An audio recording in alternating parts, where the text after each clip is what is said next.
Batman, Superman, World's Finest, issue 4. Mark Waid writing, Dan Mora on the art.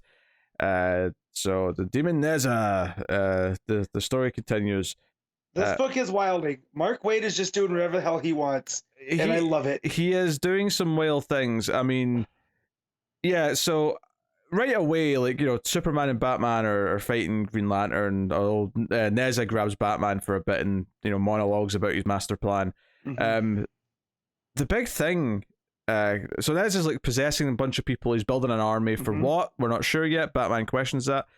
But they end up both fighting Green Lantern again. And Green Lantern's actually fighting Superman quite well. You know, Batman theorizes that he's been imbued with magic from Neza, so that's making it work very effectively against Superman. But the big thing is that, so this is where it starts to like do something crazy, is Batman's like, look, it takes so much willpower from Hal to use that ring, but his willpower won't be as strong right now because he's being controlled. Possessed. So maybe if we combine our willpower, we can actually take the ring away. So they basically just sort of like, as they're shielding against the blast, are like, right, just focus all your willpower into taking that ring. And sure enough, they managed to like have the ring like come over to them like Mjolnir, and when it hits them, and this is the big like, what the hell's going on in the issue? They fuse together into one being, like Firestorm. We have a Batman Superman character / outfit. Yeah, it's like, it's a take on the composite Batman Superman, but it's like super bats, you know? Like he has Batman elements to the costume, but also Superman elements. Yeah, so what's so weird about this is the choice to put the Bat logo inside the Superman logo is when you have like, because the Superman logo inside the Batman logo is actually pretty. We've seen it a bunch. Yeah, it's a pretty standard thing, and it looks quite good. This thing looks really weird. It looks like, because like the S goes into like a bat in the middle, it looks like a, I don't know. Do you think that Mark Waid hated Batman vs Superman so much he didn't want to use that logo again? Maybe, yeah. Maybe like that's been tainted to him. I don't know. This should not work, but it does. This is so, like we've talked about in other issues, it's so Silver Agey. This is very Silver Agey. And like, I do like that he puts a limit on it. Like they only have so much willpower, and it's like we get a ticking clock for how long they can do this. It's basically the Green Lantern, X% remaining kind of thing, but willpower specifically. And they're trying to fight Neza, and they're able to fly him all the way to Monte Carlo, where the tomb is that can imprison him. And obviously, we're diving into other plots as this is going on. We also see that Neza's controlling a bunch of other heroes.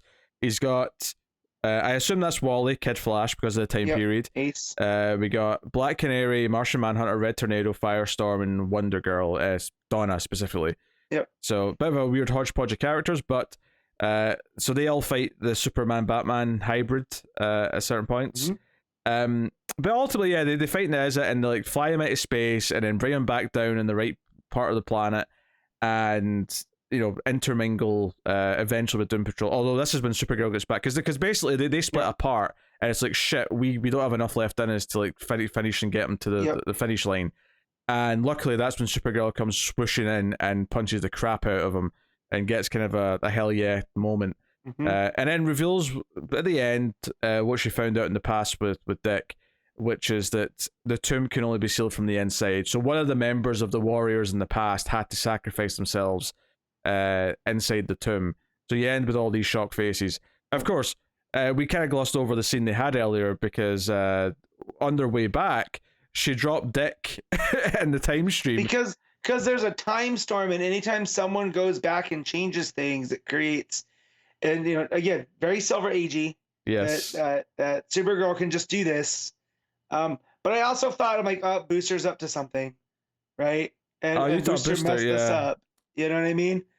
He's out there causing time storms. But yeah, I did like that wrinkle too, because it shows with Robin and Supergirl, right? That they talk to these heroes, but they're so solemn that it had to be like the bravest of them. And I really wasn't picking up what they were saying because they're kind of talking around it. Yeah, they were saving it for the ending. Yeah, but I was like, so what had happened? Did he have to let himself get possessed, and then he was able to take control of Neza, but that was his ending. But I was like, oh no, they have to close the tomb from inside. So yeah, and Superman and Batman are gonna fight over who's gonna be the one to do it. Oh yeah, of course. So. And obviously, they're going to get Robin back somehow. It's just a question of.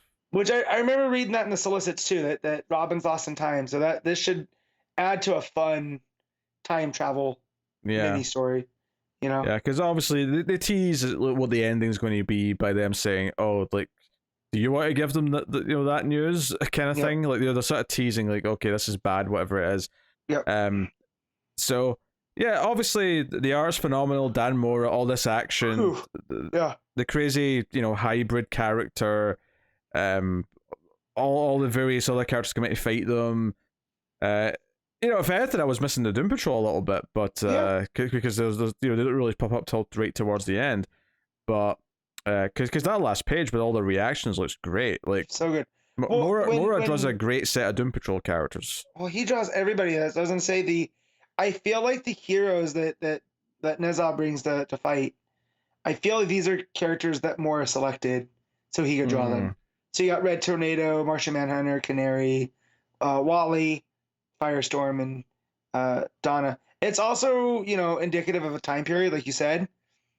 But like, I feel like they all look great. Like these are all like spot on. Like I just feel like Moore is having the time of his life drawing this book. Yeah. Obviously when Superman and Batman are joined up, like you get that, like they're both like talking to each other, kind of like Firestorm, right? They're both in there. It's very Firestorm. Yeah. Also reminded me of when Loeb wrote Batman Superman, or Superman Batman, whatever the title of that book was.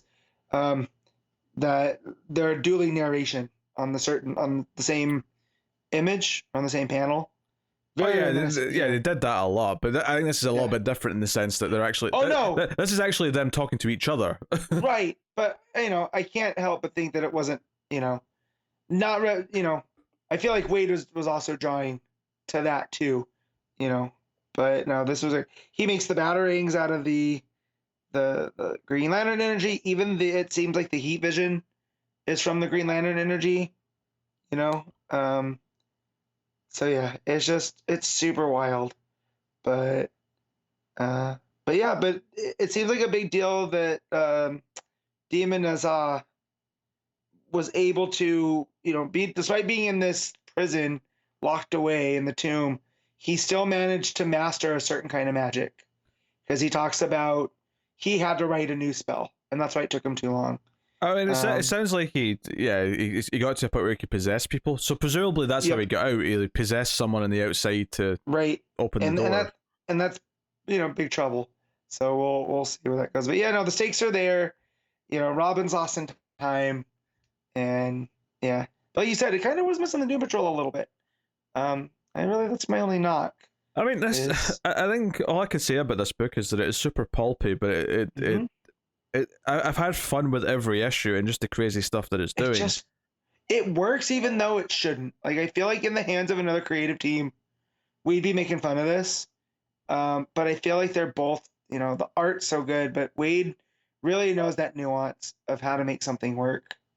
I think he knows the tone that he's going for. He knows these characters inside and out, and then I think having excellent art obviously elevates everything as well. So it's one of those things where they're just having fun and flexing with all this crazy shit they're doing, and it's hard not to have fun with it as well. Right?